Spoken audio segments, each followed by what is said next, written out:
Hello everyone, welcome to my YouTube channel. अगर आप RRB NTPC की तैयारी कर रहे हैं तो ये वीडियो आपके लिए बहुत ही ज़्यादा इम्पॉर्टेंट होने वाला है, क्योंकि 99% स्टूडेंट ऐसे होते हैं जो ऐसे क्वेश्चंस को सही नहीं कर पाते हैं ना। तो आज देखते हैं कि कितने लोग इसे सही करते हैं। तो अपना कमेंट्स में आंसर सभी लोग बताइएगा, स्कोर लास्ट में देखिएगा। आप जो कि आपकी 7 तारीख से एग्ज़ाम होनी है तो स्कोर आप लोगों को पता होनी चाहिए। प्रैक्टिस आप लोगों की सबसे ज़्यादा इंपॉर्टेंट होती है।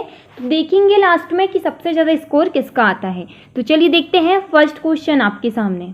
फर्स्ट क्वेश्चन आपसे क्या पूछता है कि संविधान की प्रस्तावना में समाजवादी और धर्मनिरपेक्ष शब्द कब जोड़े गए। बहुत ज़्यादा इंपॉर्टेंट क्वेश्चन है ये। ऐसे क्वेश्चंस आपके एग्जाम में आने की बिल्कुल संभावना है। इससे बिल्कुल हम जितने भी क्वेश्चंस यहाँ डिस्कस करेंगे, अगर आप वीडियो पर अंत तक बने रहते हैं तो यहाँ से 4 से 5 क्वेश्चंस आपके एग्जाम में पूछे जाने की पूरी संभावनाएं हैं। तो बताइएगा इसका राइट आंसर। आपको ऑप्शंस देखना है, तो आपका ऑप्शंस देखते हुए करेक्ट आंसर बताना है। तो आपका करेक्ट आंसर क्या हो जाएगा? 1976, ऑप्शन नंबर बी बिल्कुल राइट आंसर हो जाएगा, जो कि 42वें संशोधन जो कि 1976 में जोड़े गए थे। ये भी याद रखिएगा। एक क्वेश्चन से आपको कई क्वेश्चंस देखने को मिल जाएंगे। यहाँ अगर आप सन याद रखते हैं तो 42वें संशोधन आपको याद होना चाहिए। ठीक है, अब देखिए नेक्स्ट क्वेश्चन आपसे क्या पूछा है कि जीरो एफआईआर का संबंध किससे है। एफआईआर के बारे में आपसे पूछा गया है। तो बताइएगा पुलिस, बैंकिंग शिकायत, न्यायालय या चुनाव, किससे है इसका संबंध। आपके सामने 4 ऑप्शंस दिए गए हैं। बहुत से लोग इसका correct answer option number B बता रहे हैं। तो देखते हैं बिल्कुल आप कितने लोग यहाँ सही आंसर कर पाते हैं। बिल्कुल right answer option number B. Option number B police शिकायत, जो कि क्या होता है, किसी भी थाने में एफआईआर दर्ज हो सकती है, जो कि जिसे पुलिस शिकायत से कह सकते हैं ना। नेक्स्ट क्वेश्चन आपसे क्या पूछा गया है, ब्लू रेवोल्यूशन किससे संबंधित है। किससे संबंधित है? दूध से, मछली उत्पादन से, तेल से या कृषि से, किससे संबंधित है यहाँ? तो यहाँ संबंधित है मछली उत्पादन से। ऑप्शन नंबर बी बिल्कुल राइट आंसर है, मछली उत्पादन से। अगर आप चैनल पर नए हैं तो चैनल को सब्सक्राइब जरूर कर लीजिएगा, ताकि इसी तरीके की तैयारी आप लोगों की कंटिन्यू होती रहे। 4th नंबर का क्वेश्चन आपसे पूछा गया है कि भारत का पहला 100% साक्षर राज्य कौन सा है। बताइएगा कौन सा है। ये क्वेश्चंस भी कई बार एग्जाम में पूछे गए हैं। ऐसे क्वेश्चंस को मिस मत करिएगा, वीडियो को बीच में स्किप नहीं करिएगा। बताइएगा भारत का पहला 100% साक्षर राज्य कौन सा है। केरल, तमिलनाडु, महाराष्ट्र या गोवा। इसका आंसर सभी लोग बताइएगा। बहुत ज़्यादा इंपॉर्टेंट क्वेश्चन है। बताइए कमेंट्स में। स्कोर देखिए अपना कि आपका स्कोर कितना बनता है, बताइए। तो इसका करेक्ट आंसर हो जाएगा केरल, जो कि केरल हाईएस्ट जो कि साक्षर वाला देश है ना। नेक्स्ट क्वेश्चन, आर्टिकल 370 किस राज्य से जुड़ा था। बताइएगा जो आर्टिकल 2070 था, 370 था, वह किस राज्य से जुड़ा था। पंजाब, कश्मीर, असम या बिहार। बता दीजिए आपका करेक्ट आंसर। तो यहाँ आपका बिल्कुल राइट आंसर हो जाएगा option number B, Jammu Kashmir, जो कि विशेष दर्जा देता है, अब हट चुका है। ठीक है, नेक्स्ट क्वेश्चन आपसे क्या पूछे गए हैं कि NITI आयोग कब बना। कब बना था यह आयोग। बहुत ज़्यादा इंपॉर्टेंट है ये क्वेश्चंस भी फ्रेंड्स। तो बताइएगा, आपके सामने ऑप्शंस है 2010, 2014, 13, 15, 16। बताइएगा। तो यह 2015 में बना था, जो कि प्लानिंग कमीशन की जगह आया था, है ना। ये भी आपको ध्यान रखना है। नेक्स्ट क्वेश्चन पूछे गए हैं आप लोगों के सामने कि ऑपरेशन फ्लड किससे संबंधित है। किससे संबंधित है? तो यहाँ जल संरक्षण, दूध उत्पादन, बिजली या खाद्य वितरण। यहाँ बहुत सारे लोग कंफ्यूज होकर गलत आंसर कर देते हैं। तो इसका बिल्कुल राइट आंसर हो जाएगा दूध उत्पादन। ये आपको याद रखना है, जो कि वाइट रेवोल्यूशन जिसे कहा जाता है। नेक्स्ट क्वेश्चन आपके सामने पूछे गए हैं कि भारत में प्रथम पंचवर्षीय योजना कब शुरू हुई। पंचवर्षीय योजना, जो कि ये बहुत बार कोई इसके एग्जाम में इससे क्वेश्चंस आते हैं पंचवर्षीय योजना से। तो आपको बिल्कुल याद रखना है इससे रिलेटेड जितने भी क्वेश्चंस हो। तो 1947, 1950, 1951 या 1952।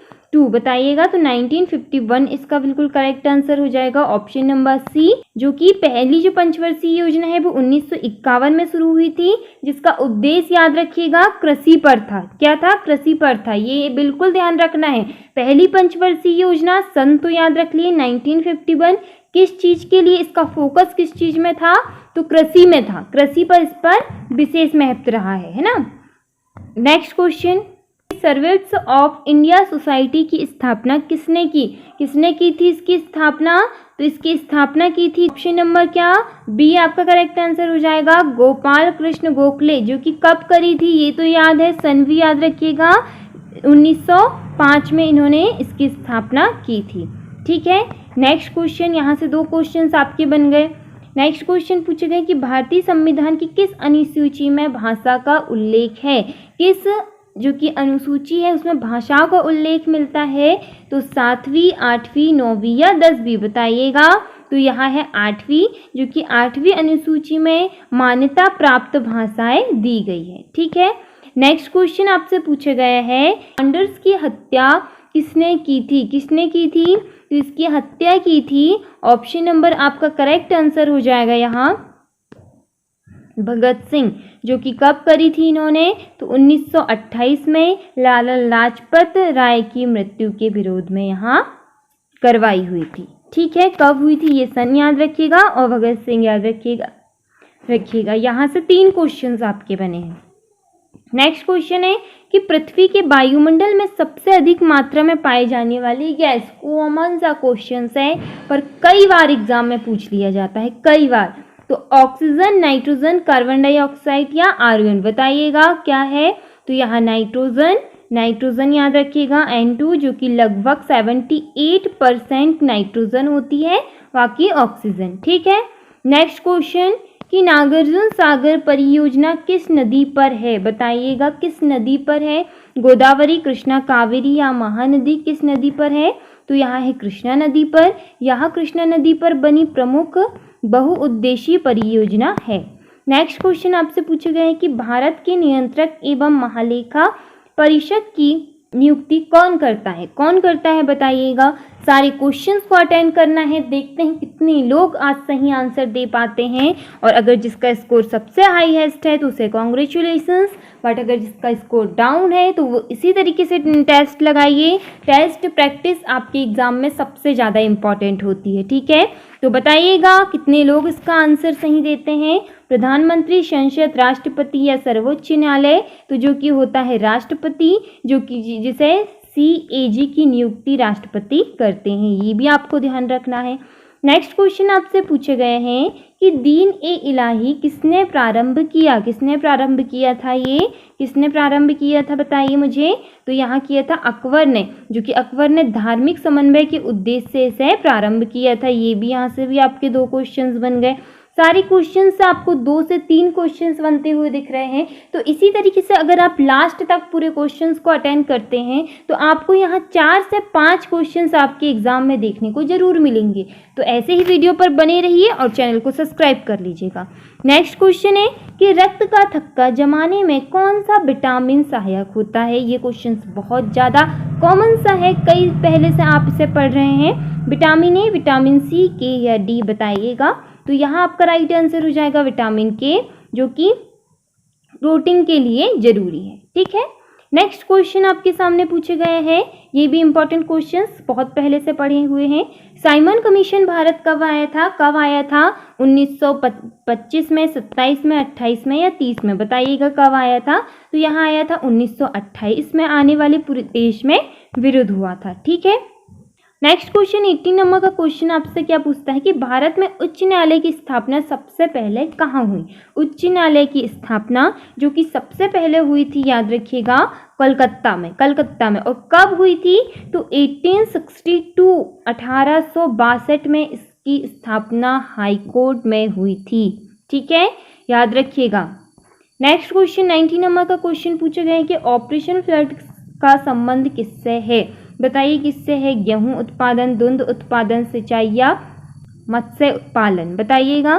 तो यहाँ है दुग्ध उत्पादन, जो कि इसमें भारत में दुग्ध क्रांति आई। ठीक है, इस वीडियो का लास्ट क्वेश्चन आपके सामने क्या पूछता है कि भारत का राष्ट्रीय आय अनुमानित करने वाली प्रमुख संस्था कौन सी है प्रमुख संस्था, तो जो कि है यहाँ है जिसे NSO कहा जाता है, नेशनल स्टैटिस्टिकल ऑफिस, जिसका शॉर्ट फॉर्म NSO होता है, राष्ट्रीय आय का अनुमान जारी करता है। ठीक है, सो ये रहे आपके सामने इंपॉर्टेंट क्वेश्चंस। 20 क्वेश्चंस हमने यहाँ डिस्कस किए। 20 क्वेश्चन से आपको 40 क्वेश्चंस फिर भी देखने को मिले। ठीक है, तो अगर आपको वीडियो पसंद आया हो तो आप हमारे चैनल से जुड़ सकते हैं, हमें सब्सक्राइब कर सकते हैं। मिलते हैं अगली क्लास पर। जय हिंद, वंदे मातरम।